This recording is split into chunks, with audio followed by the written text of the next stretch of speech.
From the Middle is a founding member of Odd Pods Media. Hello, everyone, and thank you for tuning in to episode number 275 From the Middle. We are three middle class guys living in the middle of America, in the middle chapters of our lives with points of view somewhere in the middle. And it has been 2 weeks since our last episode. We are so excited to be back. Thank you for being patient. We know literally dozens of you were potentially waiting for this episode, and we are glad to have you back. This week, we talk about all kinds of things like school fundraisers. Are there CD players in the school fundraiser game? You need to listen and make sure you find out who it could be. We have hotel experiences that we want to talk about, and eventually even more hotel experiences that are worth talking about. Bowling alley pizza just kind of hits different. Kids' sports are in full swing, pun intended. And as always, we have a recurring segment on things that we enjoy watching. We hope that you'll love this episode. Make sure to share it with your best friends and worst enemies because we think everyone could enjoy. Cue the music. Oh, for the love. Sorry, just clearing my Mountain Dew hole. I got my phone hole cleaned today. That's where you keep it? You're so cerebral and you're so developed and evolved.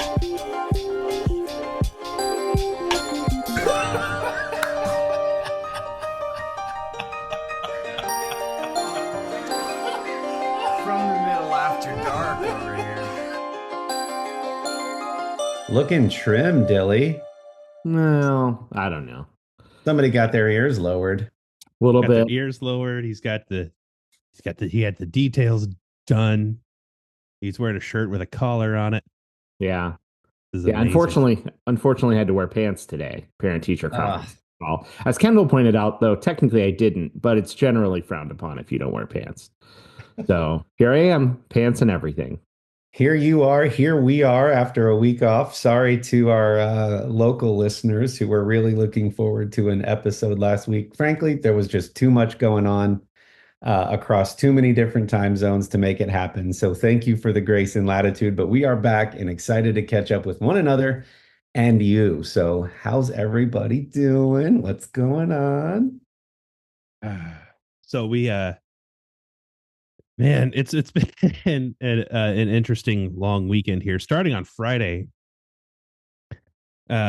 one of the things that I talk, and we could talk about this if we want, PTO fundraisers and other school related fundraisers and things like that. I understand that places need money.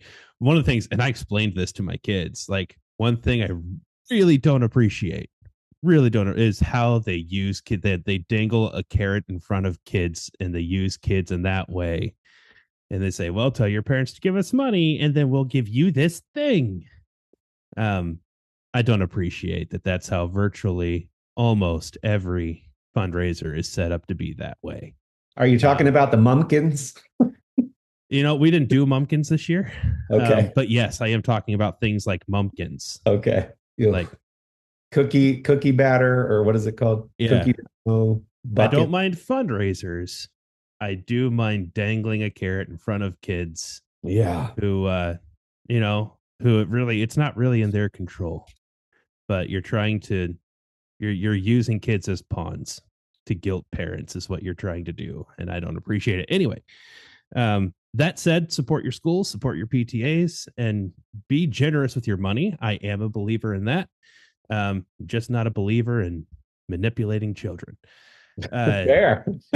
It's absolutely spot on. And especially when your kids come home, like they said, we need to call everybody and email everybody because I want a snow cone. And you're like, okay, well, I can go get you a snow cone now. And also my biggest beef with those things, every single time that they send out a fundraiser, I wish they would just send a QR code link to some kind of way that I can just give them cash directly. Just give me, I don't want the thing. I don't want to try to sell the thing. I'll just give you $50. Let's just call it. You'll make more money that way than you will for like a $2 off every Mumpkins. And I got to try to sell 12 Mumpkins. Just let me throw cash when I'm ready at whatever time I'm ready. If you have any influence, listeners, with people in your school district, please always just include an option for some way to just donate money. and let some people just buy their way out of having to participate because you'll Yes. get more in the end.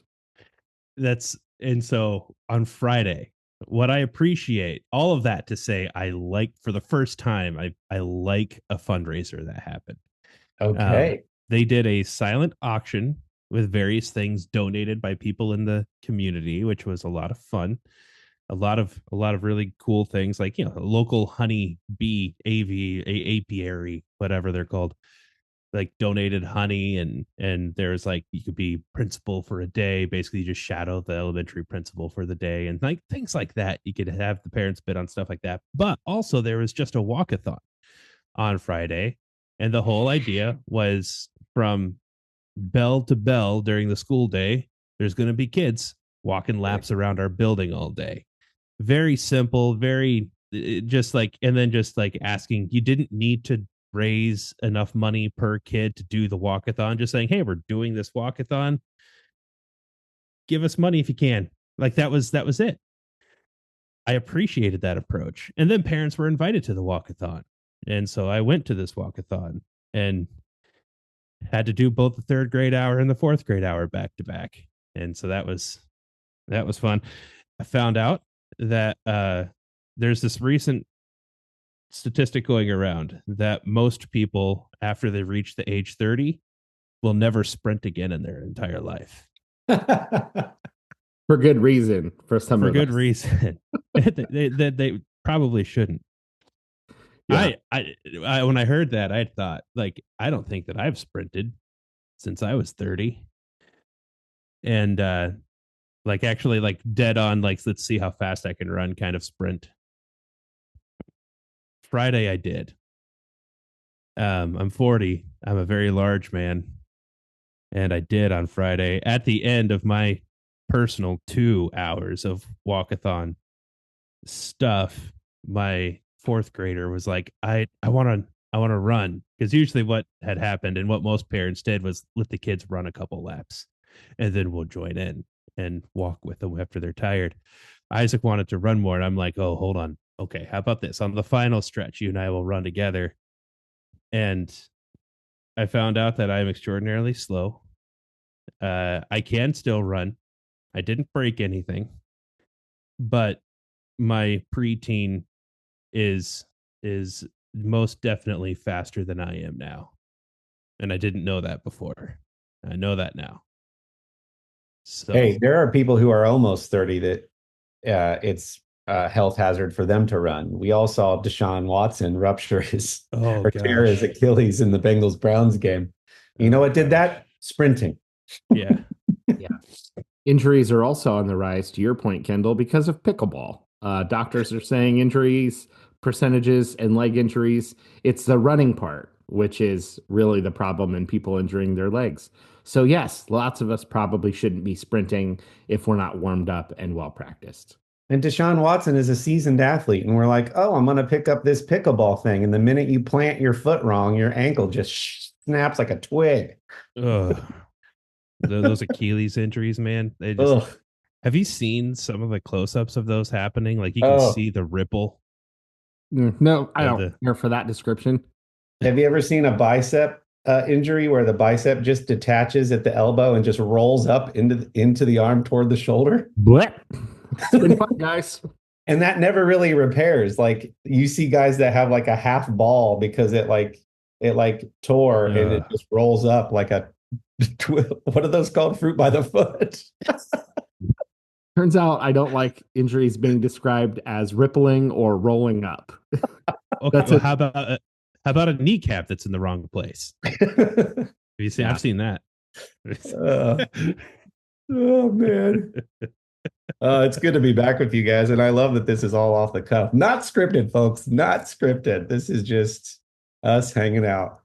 Yeah, to your point, Dylan, I wonder if a lot of those the old school fundraisers are more about the agreement that the school has made with the Mumpkin company or the Big Mumpkin. Let's stop Big Mumpkin. down, Big Mumpkin is infiltrating our schools. down with Big Mumpkin. Oh, Follow the money. Follow money straight to Big Mumpkin. Comedic gold, this show. Like Oh, gold mumpkins. I've missed you guys. So yeah, that's funny. Dylan, what's new in your world? Well, similar to yours in some way, but completely different in others. I just traveled, but only one state away. You went a half a world away. But I did have some questions because we love travel scenarios and we love travel questions. And sometimes I need to determine a bit the part of my personality that's a little Sebastian Maniscalco-ish, which is can be easily irritated, observationally annoyed by things. I have to sort of gauge my reaction to something to see if my reaction is fair or if I just got worked up a little too much. So we traveled to Indiana to visit some family, um, which was a lot of fun. We went to a nephew's birthday party. It was at a remodeled bowling alley, which I don't know. I don't know what things feel more Americana-esque than like bowling alleys and diners. I'm not sure. In my head, that's just like quintessential Americana when you're using that term. Anyways, Skating rinks. skating rinks, yeah. So we had a great time. We were gone for several days. We stayed at a hotel northeast of Indianapolis, and a couple things bothered me, and I wanted your take on it to see if I was just irritable or Kory, you travel frequently, and Kendall, you do too.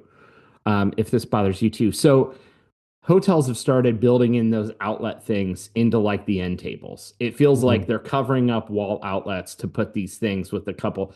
And I'm not a fan of really installing specialized outlets in homes, especially with things like USB ports, because those things change, right? And then you're stuck with an outlet that has USB ports when now there's USB-C, or you might just want more outlets, right?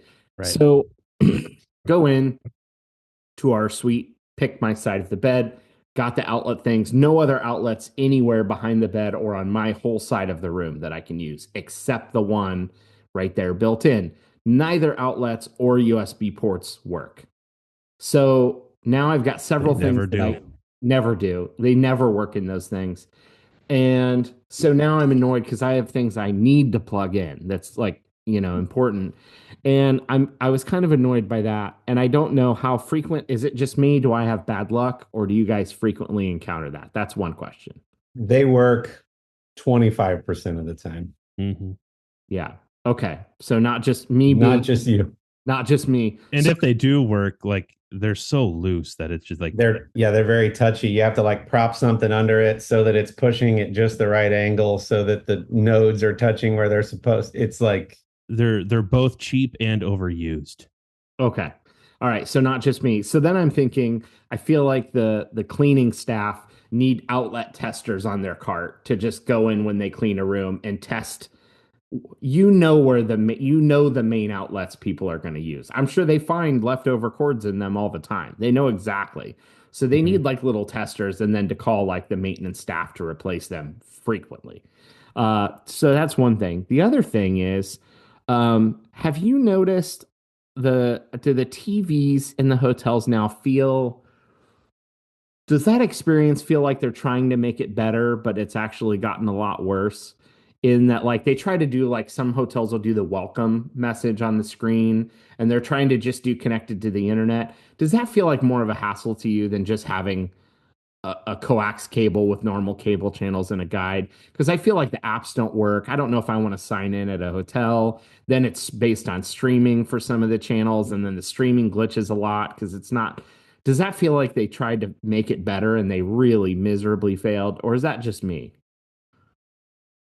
yeah, it feels true. Or that the technology that they've baked in or the features that they've tried to bake in don't map to the outdated televisions themselves.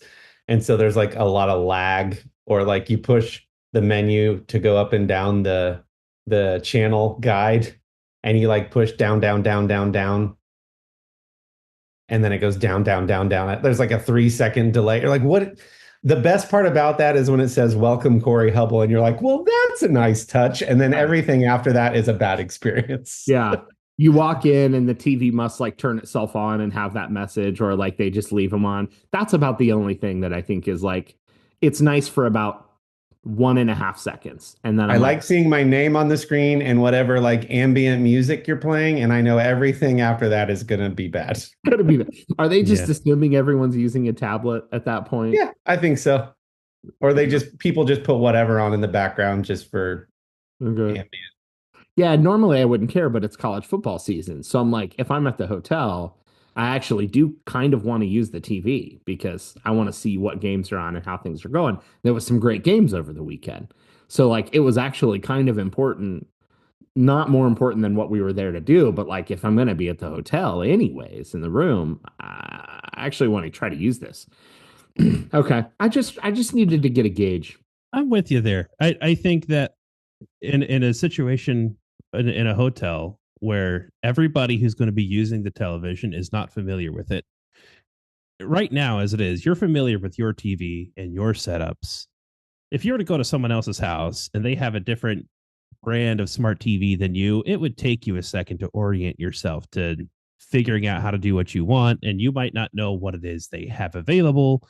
And if they have a separate external smart device that you have to turn on first and then control that, or like you don't know the answers to those questions, and you're walking into a hotel that has its own little internal smart TV-ish kind of thing, the easiest thing to do would be just give me cable. Just give me cable.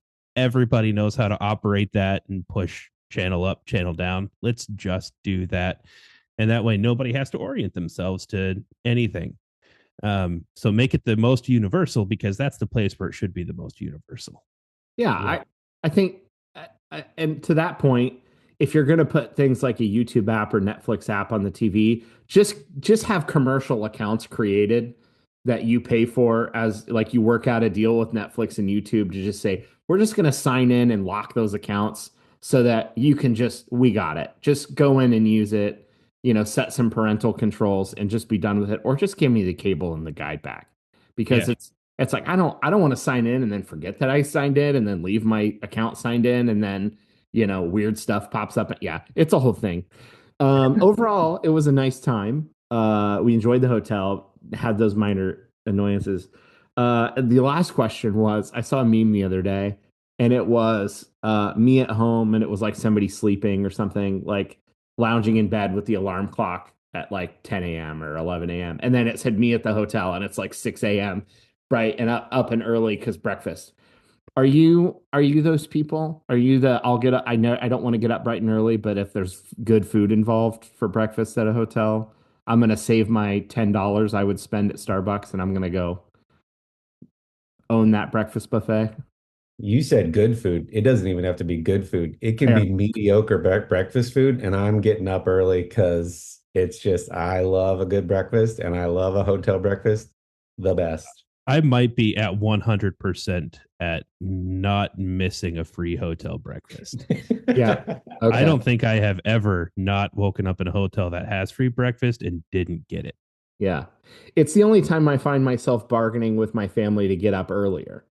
It's like, how do you feel about hard-boiled eggs, dry English muffins, and yogurt? Do you feel good?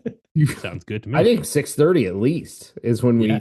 if not sooner, we'd want to be down there at 6:15 if it starts at 6:30, just to make sure we get a good pass at the best muffins. Mm-hmm. How do you feel about some eggs that were made into a little circular mold thing with coagulated cheese on it, just laying there?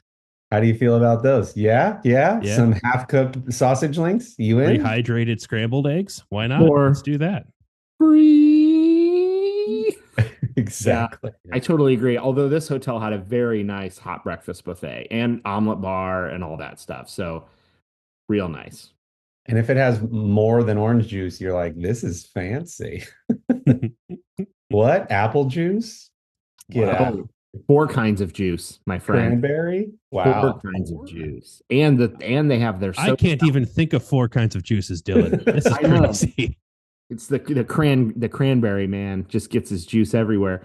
They also keep their soda fountain machines on 24/7. So you can just walk in there anytime and just load yourself up on some soda, morning, noon, or night. So That's pretty great amazing. experience. Yeah, good experience. I feel the same way too about these places that have started to do, and it's usually like the Homewood Suites of the world or the extended stays. They start to do the happy hour thing where it's like small plates, beer and wine from 4 to 6. And you're like, oh, they got to get back to the hotel before dinner because we're going to fill up on Chex Mix and some bad beer. If I don't get 4 bags of chips and some pepper jack cheese, I'm losing out on this deal. Yeah. Yeah. Same. Ours had the same. They had the happy hour thing, so we got some snacks. And our check-in person kept giving us bags with bottles of water and snacks in it when we would come back. So they were just loading us up. It's one of those things where when we stay at this hotel, we frequently leave with more drinks and snacks than we came with in the cooler because of that kind of stuff. You're getting loaded up. So overall, great experience. Had a great time. Really enjoyed the bowling alley. They've really leaned into like digital card, like you'd go load up a card with credits. It was clean, great pizza. I like that. I hope there's more of that because I think people like stuff like that to go do. And some of the claw machines like win every time for the kids where they can just sit there and keep playing. Great experience. Had a ton of fun. Can we talk about bowling alley pizza? Like, am I the only one who's generally of the opinion that bowling alley pizza is like spot on and it's somehow its own genre? Like it's Yes. I'm so glad you brought this up. Dylan and I lived a quarter mile away, maybe a half mile away from a bowling alley growing up out in the country. But the one that we went to most often was at the college. Ohio Northern University had their own bowling alley, some arcade games, and the pizza. You're right. It is. It's its own category. There is bowling alley. There's a bowling alley pizza. Everybody across the nation, I'm pretty sure, is thinking of the exact same pizza right now. Yep. And it's That's delicious. So funny. I think what benefits them, and this is a working theory that I've spent countless hours thinking about. Kidding. I think what works in their favor is they know their only job is to keep it really simple with just a couple kinds of pizza. You just need a really good cheese and a really good pepperoni most of the time because you don't eat there because you need 10 different subs and 14 salads and wings and 37 pizza toppings. You just need to be able to order really good basic pizza. And I think if they figure that out, it works really well for them because you're hungry. You're there. You're hungry. You're a captive audience because you're using their entertainment service. And I think if they understand that, it works so well. And I don't know why it all tastes like it's in its own category, but it does and it works. Yes, so true. No one's going to a bowling alley going, oh, you don't have a white sauce? I normally get a white sauce. They're just like pepperoni or plain cheese, maybe mushrooms if we're feeling froggy. But we know what we're here for. Love it. Great point. Speaking of the Americana that we find in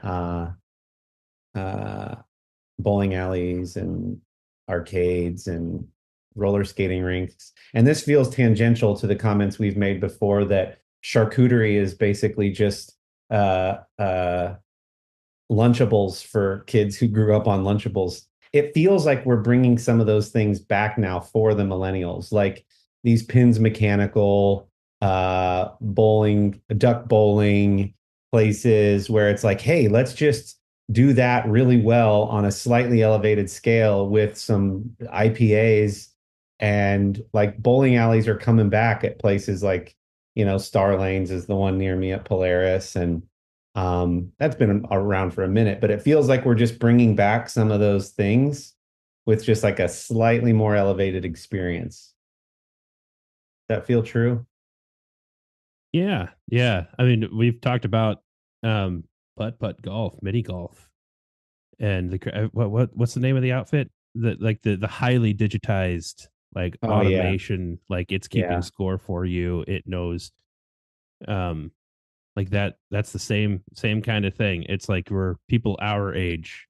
There's nostalgia, but at the same time, it has become like cool and driven toward like 30, 40-year-olds. So true. And back to your point, Dylan, about the technology and whatever, it feels like in that instance, they're trying to solve the wrong problem really well. We know people want TV and we know they want the ability to customize, but they got to go through 19 steps to make that happen. It's got to basically be touch and go. So these places that are doing it well, the duck bowling places, the arcades, the bowling alleys, they just use technology in a much simpler way to make those experiences. Keep score for me. Show my face if I have a hole in one and do something fun, and then have a place I can go take a picture with my friends. Where the hotel TV is like, first upload our app and then sign into your app and then make your app talk to our app. And then on a Tuesday at 1 o'clock, your streaming shows will appear. Yeah. That's funny. Well, this feels like a great spot to take a quick little break and hear from some of our friends in Odd Pods Media. Hey, this is Grab and Brisket Podcast. Join us every Monday where we talk about the latest trends in barbecue, interviews with world top pitmasters, celebrity cooks, Ooh, like Wee Man from Jackass. and musicians. Like Rich O'Toole? So check us out. We do beer reviews, barbecue fails. So many fires. Dude, a lot of people just burn their houses down for no reason. We also talk about cocaine hippos versus meth gators, Learn how to make some tailgate gravy. altercations with Texas Rangers. People throwing Reese's peanut butter cups. Yeah, so check out grabthebrisket.com for podcast info, viral social media posts, and so much more. Hey, I'm Pantsless Aaron. This is Stevie. And I'm Augie. And we are BFYTW, a podcast all about playing games and having fun. Our games are usually based on British panel shows and game shows, but we'll play anything that captures our attention and imagination. Why? It's right there in the title. You'll never guess what the F stands for. Not only am I enjoying my final months of waking up every morning a champion, but and believe me, I'm still embracing it, and that is how I see it. But on Saturday, Jolie's soccer team won their tournament. It was a lot of fun. Hey, congratulations, Joel. Yeah, it was awesome. great. We went through some downtime in the world of sports with all three of the kids playing soccer a year ago and doing a lot of losing. And then Isaac starting baseball up formally first time in the spring with a team that did a lot of losing. And then like both baseball and soccer, a lot of winning. And All right. it's fun. That's not why you do it with your kids, but man, it's a lot more fun. It's a lot more fun. So congratulations to Joel. I wanted to make sure I log that. No, I'm glad you did, because we do this podcast for multiple reasons, one of which is posterity and just memories of cool things with our families. And that's awesome, man. And we've talked before too about how when making the decision about kids' extracurriculars and how many of them, one of the reasons you do that is to give them fun team building exercises. And it's a lot more fun when you get the opportunity to at least once in your lifetime be on a winning team, to have them experience that little mountaintop moment with their buddies. So that's really awesome. Yeah, it was really, really cool. Heading into that game, like there's a lot of discussion about like, I just realized that like the worst you can do is second place. And also realize, as you know, like there's a lot of teams, only one team finishes the season feeling happy about what just happened. So whenever it is you lose, if you lose, just know that like that's basically how seasons end, and you'll move on. There'll be a season again coming up, and it'll be all new. And it's fun to have happy conversations after a season because you ended on a win. That's pretty cool. Instead of, hey man, you tried hard, you learned something. Yeah. It's Yeah. Dad awesome. being proud of you only makes you so happy. Right. Good for you. Yeah. And good for Joel. Congratulations, man. Yeah. So Dylan, I don't know how to talk about my travels now without it sounding like one-upsmanship. So I'm just gonna Look, say I that. leaned in right away. I went one state away, and you went half the world away. Well, no, not- it isn't. It isn't even that. It's that I've been traveling now for 10 years, and this was the nicest hotel I've ever stayed in. Wow. One of my colleagues who lives in Singapore traveled out to the Philippines as well to meet us for this meeting. And when we were making our travel arrangements, they said, you definitely need to stay at the Shangri-La, just already sounds amazing. I didn't know about Shangri-Las. I didn't know it was a thing. There are lots of Shangri-Las. There are multiple Shangri-Las even in Manila. But he's like, you have to stay at this one, primarily because it's convenient. And then when we were out there and I was talking about how much I was enjoying my experience, these are the words he used. You know what the Philippines does really well? Opulent hotels at affordable prices. He didn't say luxury. He didn't say nice. He used the word opulent. Wait a second. Did your USB ports work? Yup. Oh my God. That's insane. Rubbing it in, five right? juices? Guava, pink guava juice. If you've not had pink guava juice, go to your local. And obviously we haven't. The first time I ever had it was in Australia, actually, but they happened to have it at this place. And they have it at like Indian markets and like obscure, like some Middle Eastern markets. So go find yourself some pink guava juice and enjoy. You're welcome. You guys, I mean, just over the top, too nice, almost feel guilty about the experiences that you're having, and a little like, oh crap, are these expense reports going to clear? And then you look at the price and you're like, this is nothing. Like this is like what you'd pay for a Hilton in a mid-sized city. Amazing. So fun. And the other thing that is really good service for not a lot of bucks, I found a barber shop. Kendall, I mean, massage your head, massage your shoulders, massage your arms, crack your finger knuckles, trim, the hot towel, the razor shave, and then you go to pay and it's like $12. Wow. And you're like, what? Man, So, I've posted great clips. Hotels and barbershops. It was a fun experience. I had never been to Asia at all. And obviously this is Southeast Asia, but I've never stepped foot in any of Asia. So just a lot of interesting observations culturally there. Dylan and I's cousin, Haley, lived in Manila for a combined, I don't know, 2.5, 3 years.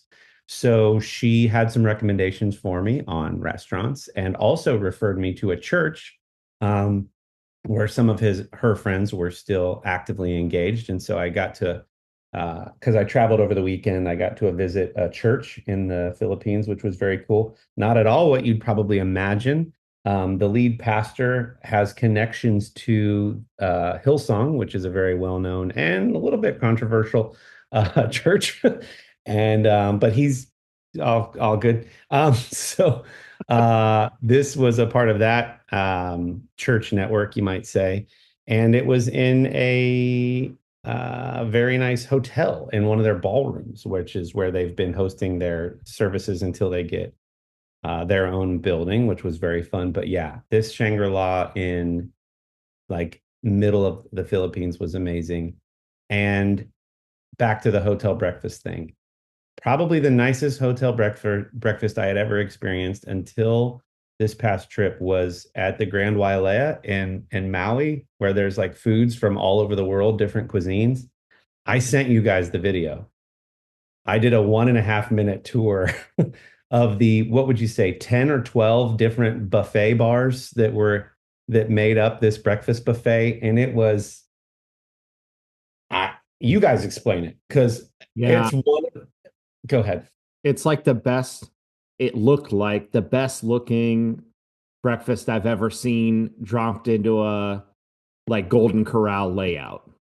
Like huge long spreads everywhere, just walking around pillars and going to different parts to just see, oh, here's a whole other spread, and then a whole other spread, and then a whole other spread.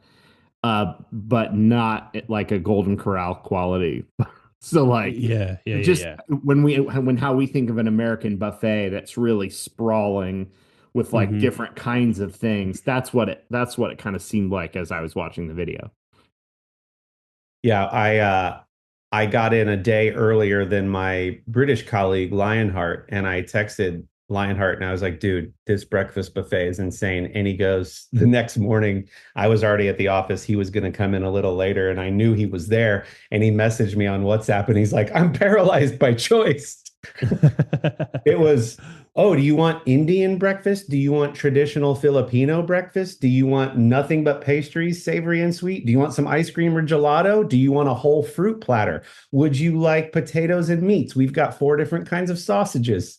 Here's a juice bar. All we do at this bar is make different kinds of juices for you, fresh.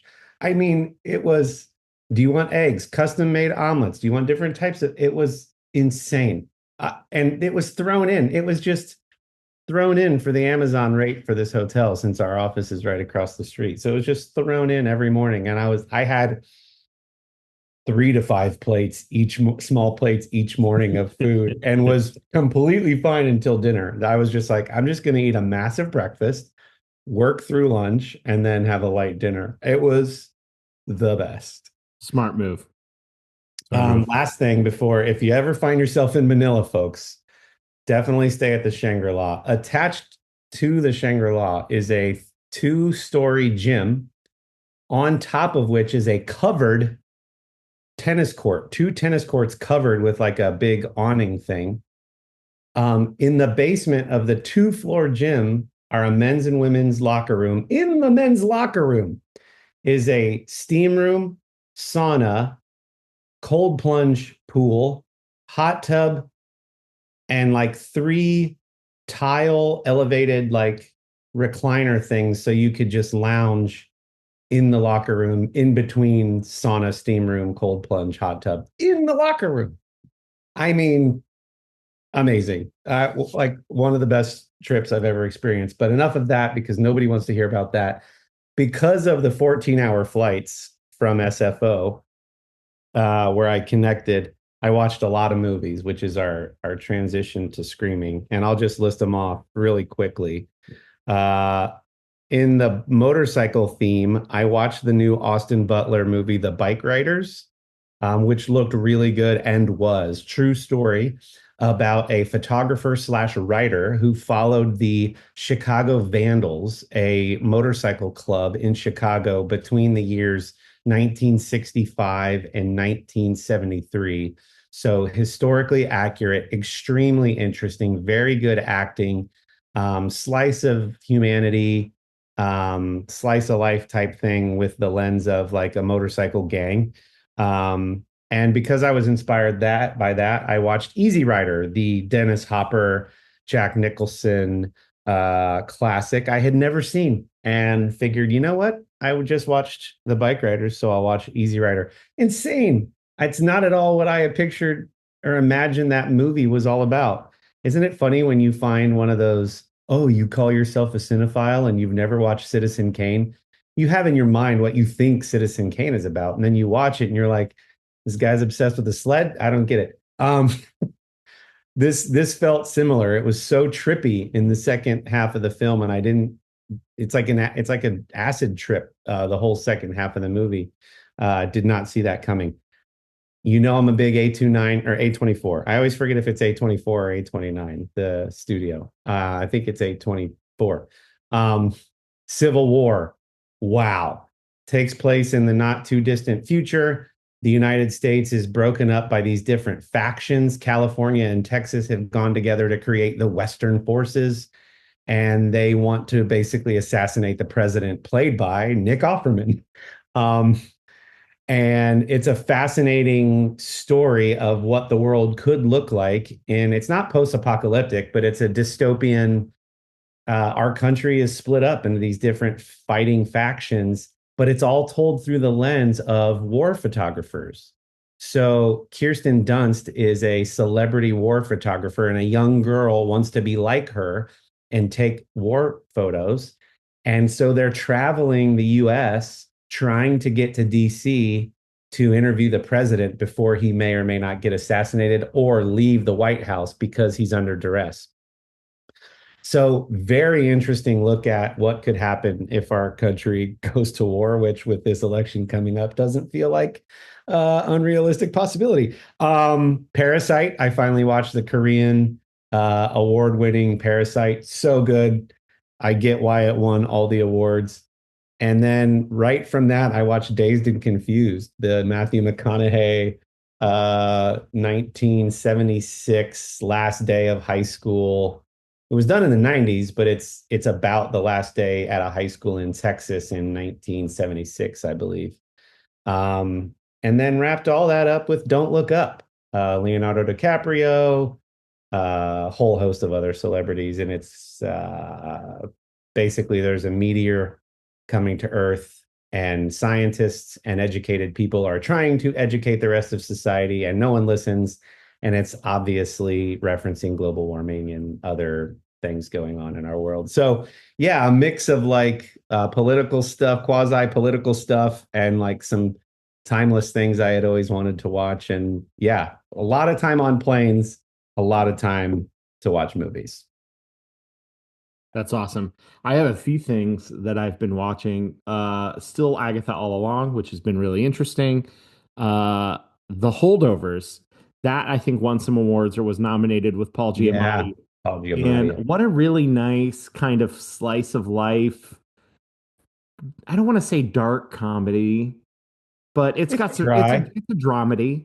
Yeah, I mean it's not hilarity comedy. It's a really nice movie with Paul Giamatti about a kind of cranky teacher at a boys' school who has to hang out with some of the kids that don't have anywhere to go over Christmas. And it has this really, I think it takes place in the 60s. It has this really retro feel to the movie. It's so the style, the sort of like crackling to the audio when it comes in and the camera style. And so it feels very appropriate in how the movie was built for the time period. And Paul Giamatti's great. It was a really, really good movie. I'd been wanting to watch it for a while. And I'm so glad that I did because, of course, it's fun to talk about blockbuster movies, but it's also nice to dig in on some of that. A24, to your point, Kory. Not that they did this one, but A24 has been on fire with some of those independent movies just being so good. So the Holdovers on Prime was definitely worth watching.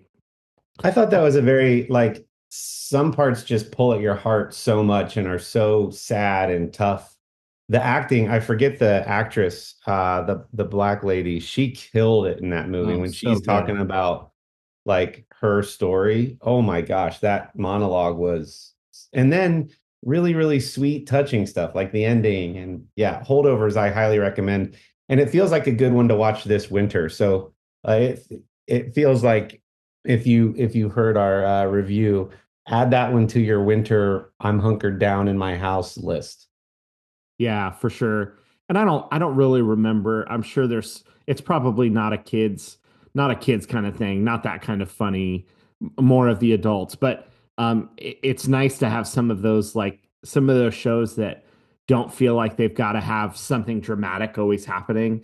It's just it's slow and steady. And to your point, Kory, it's a good blend of some funny moments, some sad moments, some sweet moments, and just really, really interesting. And then the British always really, really strong in TV and film. I just saw a reference to a show called Whites on Prime, which is in reference to chef's whites or the chef's uniform. Hmm. And it's about a British kitchen within a castle and the staff that works there. Also, kind of very similar in why I liked it. Some funny moments, some sweet moments, some dramatic moments, some quirky characters. The British always have the really silly, kind of dumb, dull character, and then the weird, kind of crazy character, and then they do. It's such a good job, and it's only 6 episodes. It's literally What something you what can. time period is this?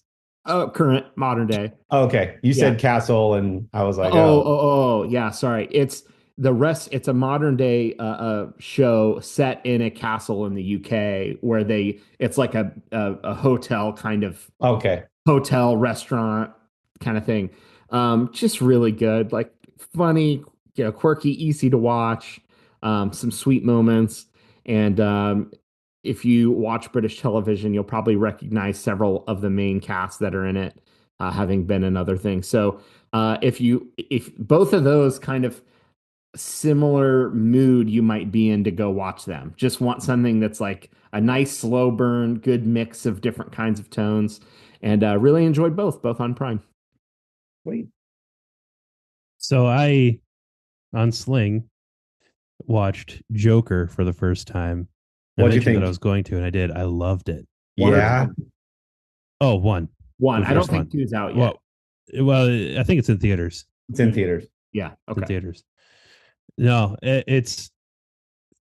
I love the film. I knew I was going to from everything that I've heard about it and seen. I mean, obviously, at this point, like I've seen all of the important parts of the film in one way, shape, or form. But then to watch it all artfully put together, and what's interesting is knowing some of the background of how it was put together and directed and things of that nature, and how like the crazy Joaquin Phoenix, Arthur Fleck dance scenes were improvised and weren't written in. Even it was just something Joaquin Phoenix started doing with the cameras on, and they just kept rolling, and then decided to keep it, and then built on it. Some of that stuff. So it was interesting, I think, to watch it with that perspective. A very cool, like interesting, confusing story and plot and emotion of like embracing everything that's wrong and watching Arthur Fleck like really come into his own with not just accepting but being leader of chaos in Gotham City. It's a good film. I watched it because I knew that the second one was coming out and is now out, and at some point I'll watch it. But like Joker, I understand what people were saying when they're like, I was surprised when I found out that they were making another one. Like, I don't feel like they needed to do that. And then people who have now seen the second one was like, yeah, I was right. You didn't need to do that. Oh, bummer. So I mean, I'm still going to see it. Yeah. But that's a lot of the sentiment that I've heard was like Joker was a great standalone film, and that I don't think that it will be cheapened by the fact that another one is out, but that's what a lot of people think. Yeah, I We'll think find out. that's one of those, and I haven't seen it to be clear. But I think if it's not like a DC is a massive franchise, but this isn't like it's part of the universe. It was a standalone film that they then made a sequel. I think unless you love DC or you like have to see the continuation of the story, this feels like a perfectly acceptable one to just say, yeah, I don't think I need to watch the first one was so good. Unless you can go in with super low expectations on the second one, which is probably the best way to do it. This feels like one for me personally that I'm okay. Like, I'm just going to leave on the high note that was the first one. And unless you come back and tell me in however many months that you're like, hey, seriously, go in with low expectations, but it's still good, I'll just be okay having seen the first one. And it was really well done. Yeah, Kendall, you were talking about that space show that you were watching and how there's like unnecessary exposition and like characters are explaining what should be inferred by the viewer. And at the way that the first Joker ends, it's almost like you don't need to exposit what's going to happen next. We get that he's now riled up this dejected portion of society and will eventually become the Joker that we all know from the IP. Feels like what you're saying is people are saying this whole second movie is like a long form exposition of some of the in-between stuff of what happens between how that ends and then how he becomes even more insane and even more over the top and even more whatever. And some of that may have been better left to our imaginations. And that could be. I mean, unless, and there's no reason to think that this is what they're doing, but unless they're trying to get into a larger universe build, similar to what Marvel has done and has been doing. But it doesn't seem like that's what they're doing. It seems like they're just trying to coattail Joker. Yeah, I think Joker's just so iconic for the DC universe. It was just an opportunity to try to make money and tell a different story. Yeah. Yeah. I like Lady Gaga, but I mean, so it's not about that, but and then on an entirely different note, having Sling and having cable for the first time in a long time, or having cable channels for the first time in a long time, A couple of things that I've learned is that I used to watch a lot of sports talking heads um, back in the day when I had cable, and I found out that I prefer reading about sports than watching those guys. Um, for whatever reason, I'm just not a not a fan. Have they changed or have you? I think maybe both. Maybe Yeah. both. It's like all of them are built to be like everything has to be a hot take, and it's like, well, no, that's just like a normal sports opinion. Like you didn't have to like say it so loud. Like it's fine. And the guy sitting across the table from you doesn't have to pretend to like be angry as if you just like gave some kind of a weird anti-moral manifesto. It's sports. Let's calm down. So I guess there's some of that, and I don't feel like it used to be that way, but maybe it did, and I bought into it. I don't know. But I started watching some of those, and then I stopped watching those and went right back to reading articles. But what I do very much enjoy new in the sports world is the Manningcast on Monday nights. Yeah. That is a fun way to watch a football game. I had never seen it before. I got a little taste of what that's like with the college football playoff last year with Peyton, not Peyton Manning, Pat McAfee and his crew. He had the Pat McAfee show that was like running around the sidelines with a camera crew, and you had the option of watching that broadcast instead of the traditional broadcast, and that was a lot of fun, and I enjoyed that. But watching the Manning brothers go back and forth watching a football game is a lot of fun. And I also enjoy like the datacast kind of stuff. So with Major League Baseball on TBS, they have on TBS their traditional broadcasts for baseball playoffs. And then if you go to True TV, which is owned by TBS, they have their datacast, which is showing you all kinds of stats and figures and things. Like it's geared toward baseball nerds, and they've got pitch predictors and things like that. That are on screen the whole time, and I love watching sports with these extra little wrinkles in them. It's fun.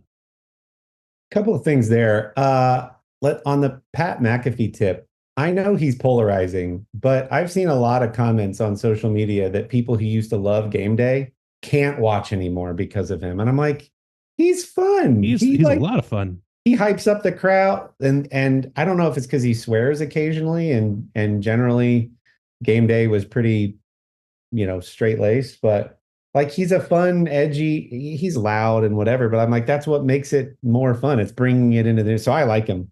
And on the baseball tip, congrats to the Guardians on a really nice run this season. I myself am a Reds guy, but it was fun to watch some of the NCLS games. Sherry would update me on the score in the later innings, and that's when I would walk out and participate. So that was fun. And then what else was I going to say? Manningcast. But yeah, I'm glad it's back to technology, those fun extra layers of data. I know the company I work for does a lot of those for the NFL and Formula One. So in Formula One, it'll say based on each of their current, not just speeds, these cars, but like how they've been driving thus far, these cars could catch up to one another for an interesting battle in about 4 laps. Or let's look at how they're each handling the curves to see who's getting more power out of the turns and where they're losing speed in different sectors of the track. And that stuff's really, really, really fun to watch. Yeah. And to your point, Kendall, about the talking heads, I don't know that I had thought through as much as you have that idea, but I agree. I think what's different for me now versus, before we had all the tools we have now, the tech we have access to, is I get tired of waiting for them to get around to talking about the thing that I care about. Yeah. And now I can just, when I see an ESPN notification with a headline I'm interested in, I can just tap it and read it.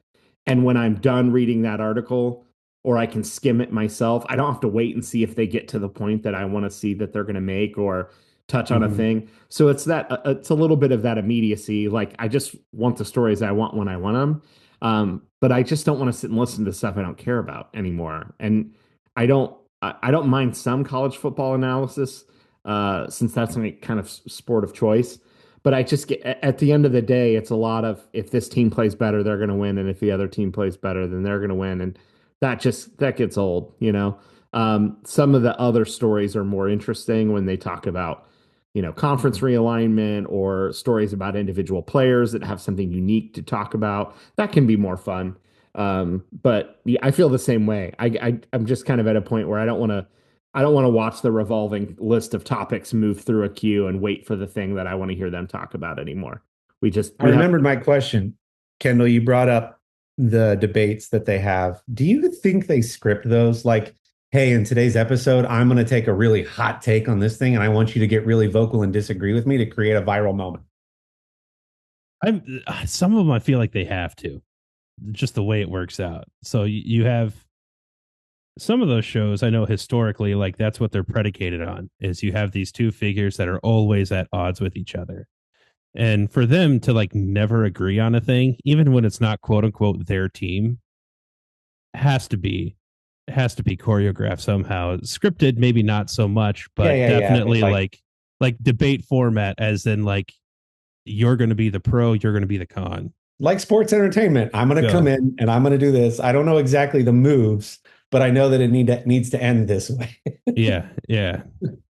So I do think that probably happens, because like if you're on a debate team, you're not debating from your heart, right? You're debating whatever card you drew, right? You're told whether you're for or against or pro or anti or whatever. So I think it's probably more like that. Who's the guy I see? He's an NBA, ESPN guy. He's like so shared, really loud voice in NBA. Stephen A. Smith. Yeah. Like I see his stuff all the time.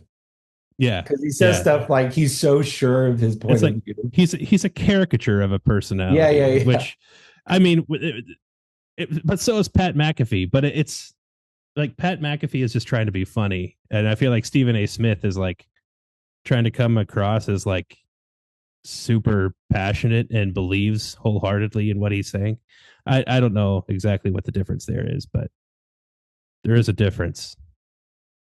There is a difference. And to wrap up streaming, it's been so fun. And I promised to shut up about the basement, but Dylan knows I've been very thoughtful about what things I sort of watch first now that I've got the sound bar hooked up and the big TV. And it's been, you guys, I just want to live down there. I'm just down there all the time now. And I'm like, we've watched some fun family stuff. I've watched some sporting events. I'm caught up with Formula One. So I watched the American Grand Prix from Austin, which transpired this past weekend. Kind of a boring race, but was still fun to watch on the new TV. But it's so fun now that the heavy lifting is done and the contractors have left. And now it's like the little things you can do to touch it up and upgrade it, and improvements and IKEA purchases. And so yesterday I gave myself a few hours in the morning to go get some big rubber mats to put under the elliptical and the treadmill, and a TV stand. I upcycled an old TV, took it off of its swivel stand and put it on a wall-mounted elbowed stand for the fitness room, and got a little floating shelf just for the Apple TV box and the remote. So it sets like, it's so fun to do these like extra little things and start putting your decor around and making it fun and even more inviting. But it's just elevated my viewing experience. I'm just so enjoying being thoughtful about what do I want to watch next. And no doubt I'll start going to the old classics, like now it's time to watch Jurassic Park down here, or The Godfather down here, or Back to the Future down here with the kids. But the most fun we had as a family the other night was we turned on the original Beetlejuice in preparation to watch the second one, since Halloween is right around the corner. So we turned on Beetlejuice, and it's just it's the best. So can't wait to have you guys over so that you can experience it with me. But on that note, I have a hard stop. I'll let you guys finish. Yeah, thanks for catching up. Speaking of making a big difference, Artius Man, go to artiusman.com, use promo code the middle. You'll save 25% off your first order. They make tons of great products for your beard and your face and they make candles, and they make all kinds of cool stuff. So head over to Artius, man. They're a great partner of ours. You'll get tons of cool stuff at a discount for your first purchase. It benefits them, it benefits you, it benefits us. It's a win-win-win, and we love those. With that, this has been From the Middle. We hope you have a great week, and tune in next time. Bye.